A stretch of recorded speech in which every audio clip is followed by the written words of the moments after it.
journey takes us southeast for about 8 hours. Finally, our paved road gives way to a fairly good dirt and gravel road. It was after dark when we reached our destination, a place called Frog Springs, near the Alvert Desert, only it looks like a lake. The next morning, as that bright, warm sunshine peeks over the horizon, we walk down to look at the Alvert Desert. We've never seen the water so deep on here, and it's over the complete desert. It'll probably be a lake all summer long, the way it looks right now anyway. The wind's been whooping and hollering all night long, so the water's pretty muddy up next to shore. Marge checks it out here in the first light of the morning on our first day out to the desert. There are geese and duck tracks on what was once the edge of the desert. We'll go back up to our camp and take some eggs and some other food and put in the hot springs to cook for us. Marge loves this feature since she doesn't even have to cook while we're here. We just throw a few things in the hot springs, go on about our business of doing something else, and come back in a few hours and things are cooked. Eggs and potatoes and canned goods cook really nice in this hot springs.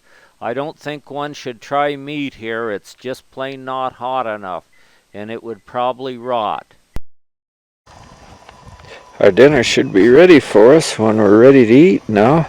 I got it all in the springs here cooking. As I head down the trail to try the hot springs, I'm only hoping that I'm not treating Marge too good and spoiling her rotten here by not having to cook or anything. The old washing machine tubs still set in the bottom of the hot springs. They're used for seats, and they're pretty darn comfortable seats. There's an inside room and an outside room, and the temperature's perfect on both of them today. There's even a little makeshift dressing room with nails to hang your clothes on when you get ready to go into the hot springs and try that wonderful warm water. We retrieve our food out of the hot water and it's cooked to perfection. We get in the vehicle and we're going to make the trip over to Whitehorse Hot Springs and test the water there. A quick glance back at the Steens Mountains reveal more snow than we've ever seen on the Steens Mountains for this time of year, and it's even down on the lower foothills. We reach Whitehorse Hot Springs kinda midday, and later in the afternoon, after soaking in that perfect water, the sun starts to set over the distant mountains. The pools are divided here. The one nearest me is the hotter, while the second one, which is larger, is the cooler. That way there's one for everyone.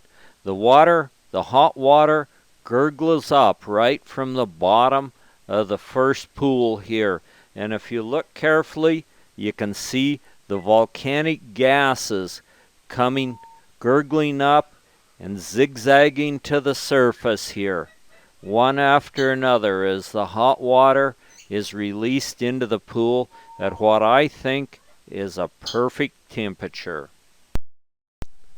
The keeper of the stars is putting the sun away with a spectacular show just for us out here. At first light the next morning, a killdeer pecks and walks around the hot springs there. She might be trying to draw us away from her nest, but we won't bother her nest. We're not even going to look for it. She can just go ahead about pecking bugs. Alone at the hot springs, that is, if you don't count the killdeer, and then we look up and see dusk coming. It's an old friend. His name is Ray. How long you been coming out here, Ray? Oh, 7 or 8 years. Oh yeah. And how old are you now? 93. 93. Wow. Well, that's great. How far you got? I guess the positive attitude, the hot water, and nature out here have kept Ray young for 93 years as we look to the sky and see a pair of sandhill cranes winding their way skyward till they go so high we can no longer see 'em. By the time the sun has set against the horizon, Ray is on his way back to Boise. He has to drive himself back there, and he says he just doesn't like driving after dark as much as he used to. The old Pony Express station, the ruins of it are still standing somewhat here. They've pretty well fallen down, but it was right here, the very short-lived Pony Express. It didn't go on for very many years.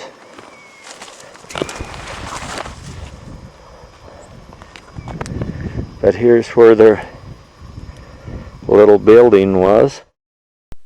With a little imagination, you can almost hear the gallop of horses here at this site.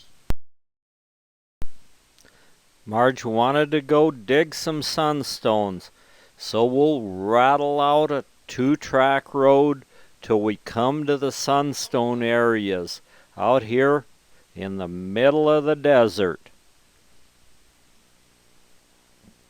It has rained recently.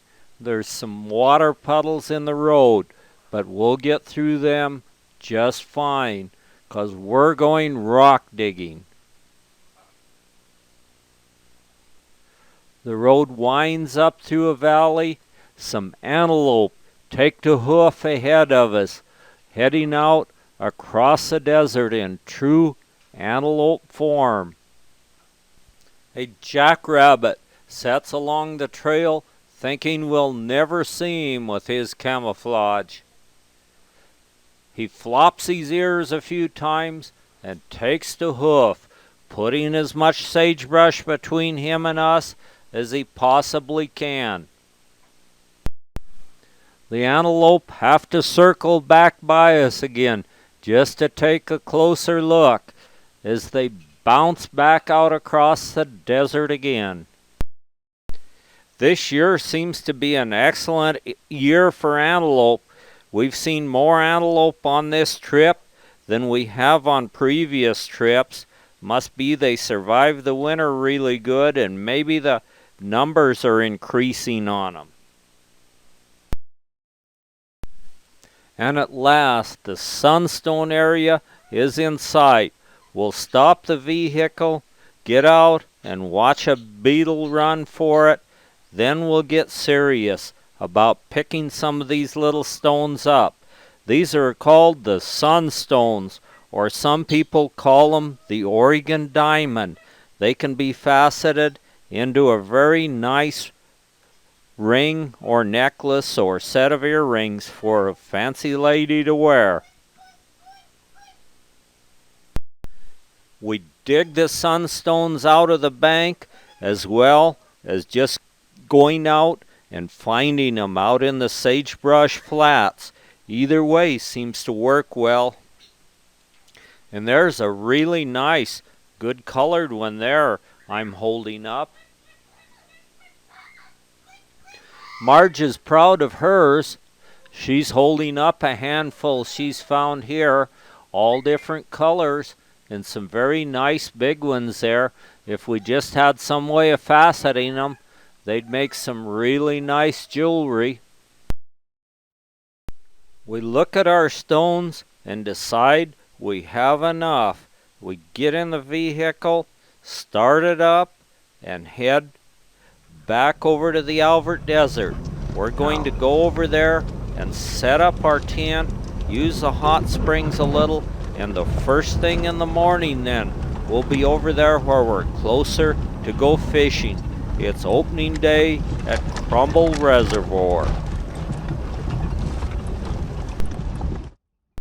Our pickup rattles and squeaks as we rattle our way across the sagebrush, and then we find the ruins of an old homestead here, built of what was in the area, and that was stone.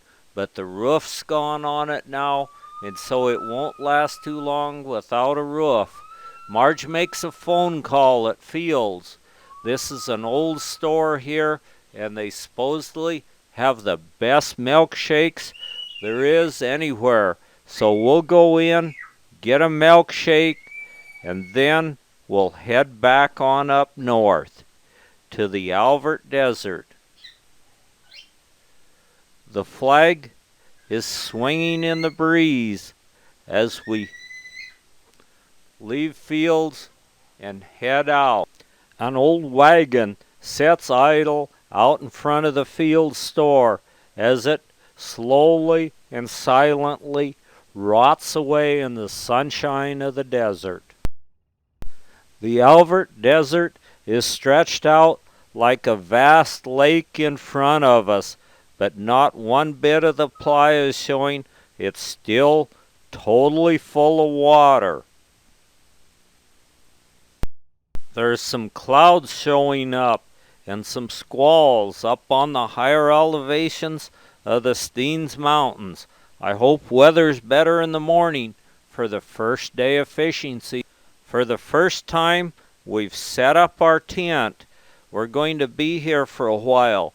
I'll fill the air mattress full of air, although it gets us to sleep at night, but during the night it leaks out. So we've got to take that air mattress home and give it a good thorough examination and see what on earth is the matter with it that it leaks so bad. We see something white setting out along the edge of the desert. We make the fairly brisk little hike out there to see what it is, and there it is. There are 5 big, pretty white pelicans sitting in a row right out in the edge of the desert.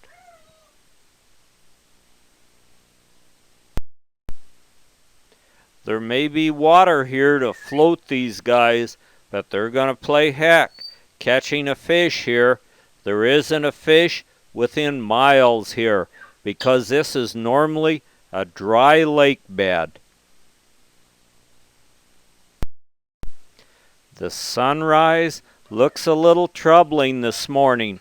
We get up, but we were hoping to wake up earlier. We'd forgot our alarm clock, and the sky is totally clouded, and so it looks like there's going to be a storm coming in today, but we're going to go fishing anyway. Under still cloudy skies, we turn down Crumble Road, right where this old boiler or whatever it is parked with a mailbox on it, and we'll rattle down here for a few miles till we come to Crumble Reservoir, where we're hoping to haul in some giant rainbow trout today. We reach Crumble Reservoir a little later than we'd hoped. We walk down along the bank. We see only very few fishermen here. Very few people brave the weather. We bait our hooks, throw 'em in, and wait for one to bite. Marge chose to fish down below, and I fished up on the rocks a little farther. We put on our gloves and our heavy clothes, and Marge's effort seemed to pay off. She caught this huge rainbow trout, while I was looking for another I was trying to find another spot around the lake to fish, and I came back, and here she was with this big old trout. She's going to measure him and see how long he is. It took her a while to fight him and get him in on that light gear, since he's such a giant old trout. But there was another old boy standing nearby, and he came and netted it for her since I wasn't there. But it sure is a nice looking trout. A few male adult yellow-headed blackbirds are pecking away at the little insects on the reeds at water's edge here. There are several of them here, and they're flying around. Their plumage will change come fall, but this is their spring plumage. They're real bright colors. The sky over the lake is alive with activity from birds too, as geese take to wing and fly over the lake. It's time for us to leave now, and on the way out we see herd after herd of mule deer. We must have seen several hundred head of them grazing along the edge of the Steens Mountains as we left. Then, next we spotted a little badger who we named Bob. He was a lovable, friendly little character, as pretty as can be. I just wonder how he can keep that fur so clean going in and out of his badger hole all the time. He'd go in one hole a while, he'd get tired of it, and then move to another hole. I think probably he had some babies, and he was trying to lure us away from the babies. He's out making a run for the next hole now, which he'll go in a second here. He waddles over, and in the hole he goes. But not for long. He pops out in a second. Bob's down in his third badger hole now, but not for long. He sticks his head up, checks us out, and tries to lure us over to him. We got within 6 foot of him, and he was just so friendly.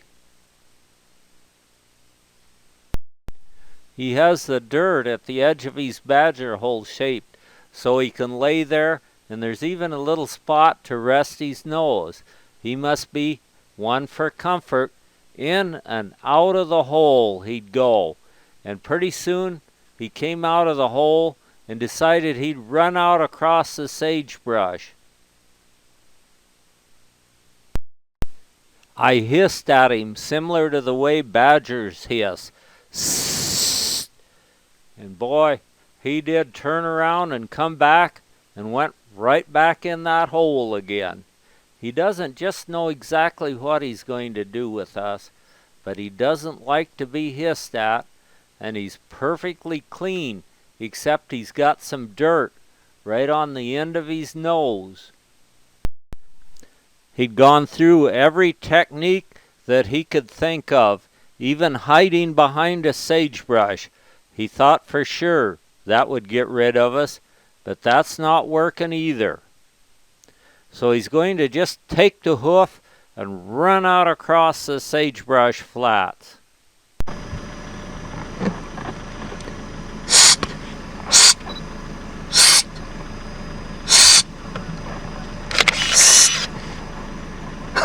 You scared him. He'll be back up in a minute, I imagine.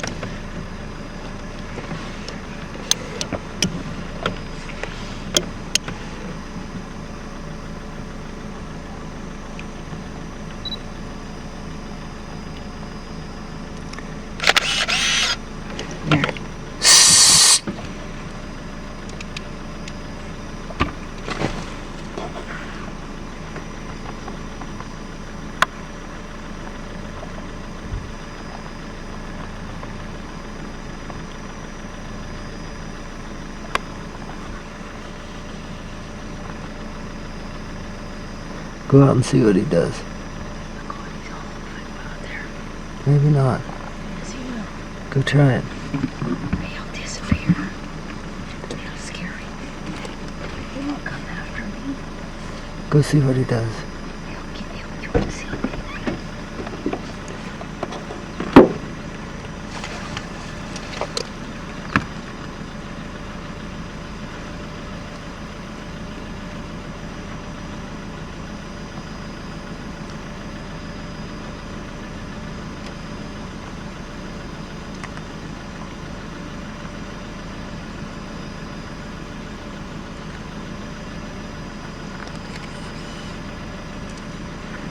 Get up closer to him. You can get a better picture.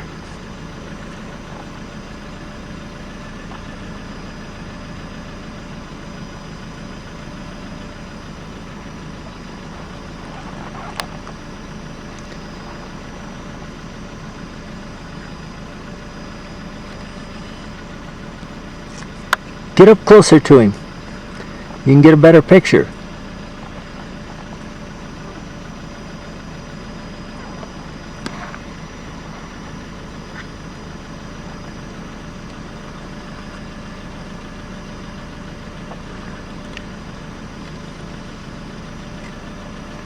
Go pet him. You go pet him. You think that should have been a pretty close-up picture? Yeah. I didn't want a chance. Here, take the picture and I'll go. Come around and get in the driver's seat in case the car comes.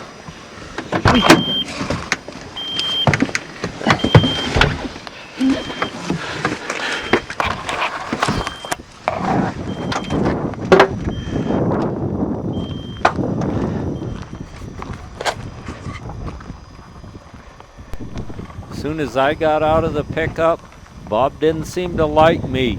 He stuck his head down in the hole and would not stick it up for man nor beast. I got back in the pickup and Bob reluctantly poked his head back up out of that hole just to make sure we were going. You can't see much from in a badger hole, so it's better to poke your head out and look.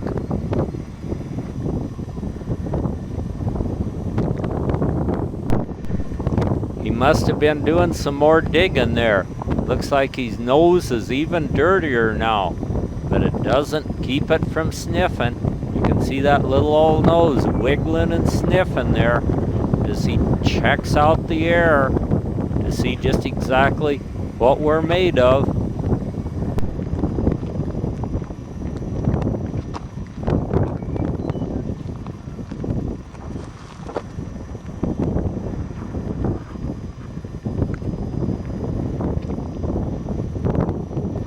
Another one. Head back toward our campsite. We had to be double cautious. Deer were popping across the road all the time, and They were coming back? badger and the deer are everything looking at us. are around the Roaring Springs Ranch, and that's part of the giant Catlow Valley.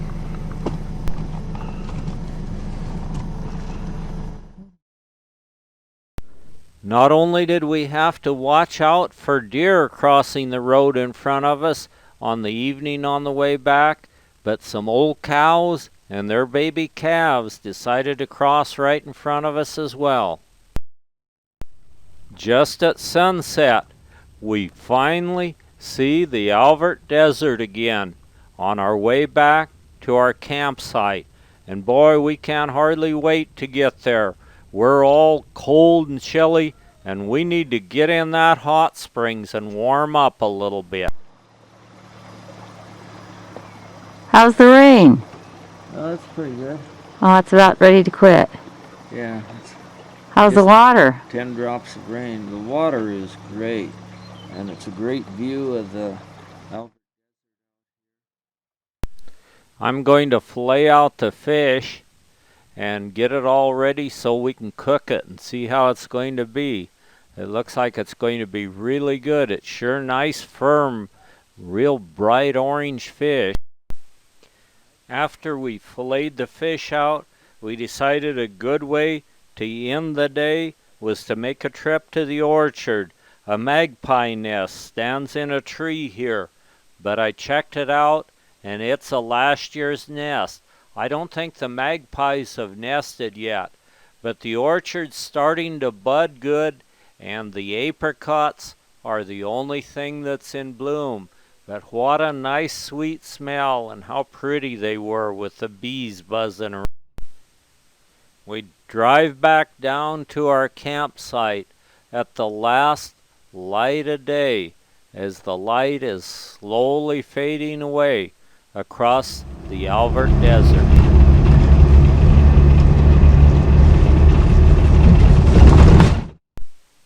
We have to get back to camp to get our fish cooked before it gets dark. We're really looking forward to a nice fish fry tonight. I rolled it in the batter and got it ready to go, and Marge fries it on our little camp stove right in front of our tent, right across from the hot springs at the Albert Desert. We cooked our fish, and the rest of the meal we cooked in the hot springs. We threw a can of beans in and some potatoes in the hot springs, and they're boiled really nicely now. So we're going to have a good feed. We had to move inside instead of eating outside because there's a little afternoon thunder shower coming in now, and it feels pretty nice in here. I have some potatoes and a can of chili in the hot springs for tomorrow. We'll cook some more fish and have them tomorrow.